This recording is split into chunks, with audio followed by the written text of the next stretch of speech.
Tomorrow, anything could happen. You could wake up with a big headache. You could be really waning in your motivation tomorrow. There could be a crisis at work that you're not expecting to deal with. You could get a call from a family member or your child's school saying that they need you. So what would be the absolute bare minimum around the chaos and around life happening that you'd be happy to get done? And put those down in actual actionable steps. Hi there, and a warm welcome to the Habit Nerd podcast. I'm Dr. Bree Hearn, host and general nerd about all things habits. Over my 20 plus years working as a writer, educator, researcher, keynote speaker, and coach, I've realized that habits influence everything from our health to our productivity and even our relationships. It was Aristotle, in fact, who said we become what we repeatedly do. On this podcast, you'll learn from inspiring experts as they share the habits and systems that help them live happily, healthily, and to achieve enormous success in their chosen fields. Thanks for being here. I do hope that you enjoy the episode. Hi there, and welcome to today's episode of the Habit Nerd podcast. It is going to be a brief one, and I'm really glad that you've chosen to spend some time with me. Thank you for doing that. We are going to talk about hacks for the evening to set yourself up for success the next day. Now, people obsess over morning routines. You would have seen this in the media, on social media, the ice baths, the cold showers, the journaling, the meditation, the green juice, the exercise, the grounding, the getting the sun in your eyes. All of these are great things. I love a morning routine myself, but actually a good day starts the night before. You really can set yourself up for success because the game is won the night before. So let's go through 5 research-informed evening habits that will really set you up for a good day. The first one is to end your workday with a shutdown ritual. Now, this is quite intricate in the way that it is stepped out, and it's based on the work of Professor Cal Newport. Now, it's got a few steps. The first one is this. So this is Cal Newport's work and a combination of different things that I've read and researched and also that I use myself. So I hope that you find it helpful. Step 1 is to employ the Hemingway principle or park on a downhill slope. What that means is this. Ernest Hemingway, when he was, he's passed away now, but he's a famous author, and he famously would write half a sentence before he shut down his writing for the day. Because what that meant was when he got back to his task the next morning and he was ready to write his book, attack the next section of his book that he was writing, he had already gotten over that hurdle of thinking, now where was I up to? What do I need to write today? Where was this idea going? Because the first half of that sentence was already constructed. So he would have a practice where he wanted to write the whole sentence, but he would physically stop himself halfway through so that his brain clicked into immediate action the next morning. And you can understand now how that's called parking on a downhill slope. Think how often you get into your work mode, and this has happened over and over and over to me, and you are paralyzed by that white space. You're paralyzed by what is it that I need to do? How is it that I need to do it? What materials do I need to start this report or this slide deck or whatever it is that you need to do? That is the barrier to starting. So take that barrier out of the way, move the hurdle, start on a downhill slope, write half a sentence the night before, write the heading of what it is that you need to do. It could be that you get out a book and put a bookmark in it, for exactly where you need to open it up. It could be that you've got 3 Excel spreadsheets that you need to have ready to work on, and you've got them open, you've got them titled on your computer and minimized so that the next morning you know exactly what you're jumping into. So the first part of the shutdown ritual is parking on a downhill slope ready for tomorrow. The second one is tidying both your digital workspace and your physical workspace. If you're anything like me, by the end of a workday, your desktop can be completely scattered with screenshots and documents and things that you've been working on. They need to be filed away or they need to be put into the trash on your computer. It's amazing hearing that little trash sound, or being able to put something in a file or get rid of it altogether, just how freeing that is and how it clears your brain space ready for tomorrow. So do a digital tidy and then do a physical tidy. So if you've had a busy day, you might look around and there might be physical documents that need to go in the shredder or need to be filed. There might be pens that aren't where they need to be. There might be books that need to go back on the bookshelf or just put in a neat pile ready for tomorrow's use. There might even be a glass of water or a plate from your lunch or your coffee cup. So all of that needs to be, set a timer for yourself if you need to, but just a 5-minute tidy and wipe down your desk. That will really set you up for a much more pleasant day tomorrow when your physical and your digital workspace is tidy. The last thing that you might do is go and change and wash your face. So for me, it's about getting out of my work clothes and taking my makeup off and morphing into the next mode of myself for any tasks that I have to do that evening. It might be that I'm coaching netball, so I'll put my netball coaching gear on. It might be that I'm going to take the dog for a walk. It might be that I'm going out for dinner, whatever it is, but I'm in a different mode because physically I'm not in work mode anymore. And those signals to myself, even though they're physical signals because it's the way I look, is more actually about the way that I feel. And the context switching is really helpful for me. I write down tomorrow's top 3 work tasks because I don't want to leave myself any room for decision fatigue tomorrow. I need to know, this is the question that I ask myself. If this is all I got done, if these 3 things are all I got done tomorrow, I would be satisfied with that. And you need to set yourself floor goals, not ceiling goals. Now I'll explain what I mean by that. Sometimes, often, actually, we're a little bit overambitious with how much we think we can achieve, and we're a bit lofty in our to-do list. It's actually a wish list. It's not a to-do list. I want you to set floor goals, meaning tomorrow anything could happen. You could wake up with a big headache.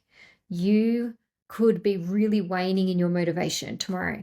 There could be a crisis at work that you're not expecting to deal with. You could get a call from a family member or your child's school saying that they need you. So what would be the absolute bare minimum around the chaos and around life happening that you'd be happy to get done? And put those down in actual actionable steps. The other thing we do is put down things that are just way too vague. So it might be write this report. No, write section 1 and section 1.1 of the report, including these points, for example. Or for me, if I need to record a podcast episode, I'm not going to say record episode. I'm going to say research Cal Newport's evening rituals, write down 4 dot points for segment 1 of next week's podcast episode. See how that does 2 things. It's achievable and it would make it a lot easier for me to actually physically cross that off. And 2, it leaves no margin for questioning or for error. So it is completely clear to me what it is that I would need to do. And if I get that done along with my other 2 really chunked down, really high priority tasks for the day, I'll be happy. Guess what? You may have time, if it's a good day and no crises happen and you don't receive any phone calls and you're well hydrated and energized and your motivation's high, you might get 6 things done, but start with 3 and make sure that they are the highest priority 3. And have them written down, physically written down in your vision all day. So keep yourself accountable to those things and physically get the dopamine hit of crossing them off. You will be really happy with yourself the next day. So in terms of the evening rituals here, we've talked about the shutdown ritual. So the Hemingway principle, shutting your laptop down, tidying up the digital space and your physical space, writing down tomorrow's top 3, changing your physical appearance, so changing your clothes, washing your face, switching your mode. The last thing I do is this. I actually close the lid of my laptop. I plug in my charger and I say this word. It's a bit strange. I say shut down. because what that physical word is for me, it's a signal that that day is done, that we are done with the work day, and I am now going into any other mode that I choose for that day, but it's not work. And I've got an office door. I actually close the door because the closed laptop and the closed door are both physical signals to my brain that it's not work time and it's rest time. And I need to pick that version of myself up tomorrow once I open the door and open my laptop. So they are the first couple of things in the evening habits that will set you up for success tomorrow. The next one is this: do the dishes. This is a strange one. It's based on the work of Bill Gates. He says that doing the dishes in the evening are one of his most powerful evening habits. Because of this, if you have dirty dishes spill over into other areas of your life and your mindset. If you have a dirty kitchen, you're likely to have papers all over your dining table, and your bed might not be made, and you would feel cluttered in your head. So the idea is that the way you do some things is how you do everything, is the reason that you would clean your dishes. Now, on your best day, your dirty dishes or your clean kitchen after you've done the dirty dishes is a metaphor for clarity and cleanliness for the rest of your space and your mind on your best day. On your worst day, where you don't have the time or the energy to do anything but the dishes, at least you don't have dirty dishes. So some people say this about making the bed as well. If you make your bed in the morning, it sets you up for a successful day because you've set a standard for yourself that you can continue. Doing the dishes the night before is sort of that same psychology. Now, it's a way to close off the day and to be able to look over at your kitchen and know that it's clean and feel like you've got some semblance of control. If your dishes are dirty and you wake up, we've all had that experience where you've had a late night or a party or a function and you walk into the kitchen the next day and there's dirty dishes, you feel physically sick. So do the dishes, but use that as a metaphor for doing whatever tidying you want to do and you've got the energy to do, so that that spills over into your physical and your mental mindset for the following day. The next hack or habit I've got for you is to treat yourself like your own assistant for tomorrow. And by that, I mean do a couple of things. It means lay out your clothes. Now, I like to work out most mornings. I'll either go to the gym or I'll walk the dog. So I lay out my exercise clothes. I lay out my leggings, my underwear, my socks, my shoes, everything. And next to that, I lay out my work clothes. Now, this does a couple of things. Treating myself like my own assistant, laying out my clothes for myself, cuts out the decision fatigue for the morning. So I'm not in the shower washing my hair going, what am I going to wear? Where's that pair of pants? Oh, I can't wear those pants. I don't know where the belt is that goes with them. I want to wear that shirt, but I don't know what skirt it goes with, whatever. I've already made that decision. The other thing it does is it does allow you to think about what sort of self you want to bring to your work the next day.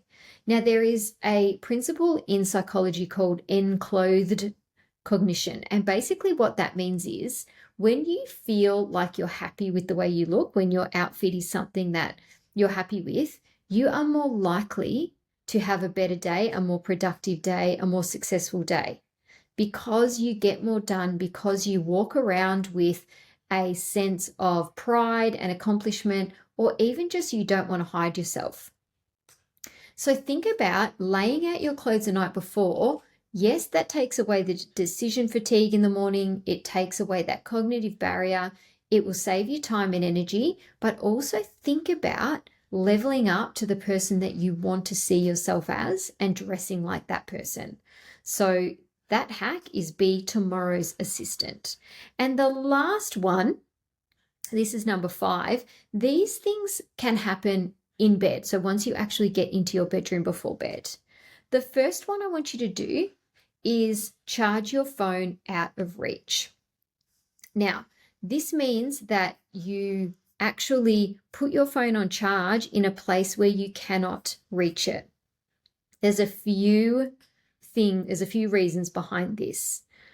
Number 1, it will make you jump out of bed when your alarm sounds in the morning, as opposed to just reaching over for your phone. So it will physically get you out of bed, physically get your body standing up out of bed so that you have to get your alarm. And that will remove the barrier of it being difficult to get out of bed. So I know my phone, I charge it on the wall over near my bed, but it's not within reach that I could reach it with my arm. I have to physically get up, stand up, take a few steps over to the wall and unplug my phone. So the first reason you would do it is so that you physically have to get yourself out of bed to reach the phone to your alarm in the morning. Now, the other one is obviously to put a barrier between yourself and your phone in the morning. Research shows that looking at your phone first thing in the morning can increase stress. It can disrupt your brain's natural transition from sleep to wakefulness, and it negatively impacts your focus throughout the whole day. Checking your phone first thing can put your brain into a high stress reactive state, which is known as beta brainwave, and it bypasses the more creative and flexible state, which is theta brainwave, that occurs naturally upon waking. So you are actually making yourself less creative and less focused throughout the day simply by looking at your phone. Looking at your phone first thing can also delay any other beneficial morning activities that you might have. So you might be not likely to get up and do some exercise or do some journaling or whatever it is that you need to do because you're looking at your phone. The other thing it does is creates a pattern of dopamine spikes from social media and checking the news notifications first thing in the morning. If the way you do something is the way you do everything, if you think about checking your phone first thing in the morning and chasing that dopamine hit before you're even really awake, you are going to set yourself up for that pattern throughout the rest of the day and the evening. So that's not helpful for all the reasons that I've just said. The other thing is, if you look at social media, the dominant feeling that people have after they've spent 10 minutes, half an hour, whatever it is on TikTok or Instagram is regret. They regret, that they've spent the time on it, and they also regret what they've seen on it. It makes them feel less than, because you'll see people that have the car that you want and you'll wonder why you don't have that car. You'll see somebody who looks the way you want to, and then you'll feel no good about yourself. So it's nothing good can come from it, and yet almost all of us do it. Okay, so think about charging your phone out of reach and getting out of bed and not checking your phone, even if you can get away with it for the first half an hour. I know an hour is a stretch, but you're already in reactive mode if you see your email and you see somebody else's problems. There might have been a crisis overnight that you now have to deal with.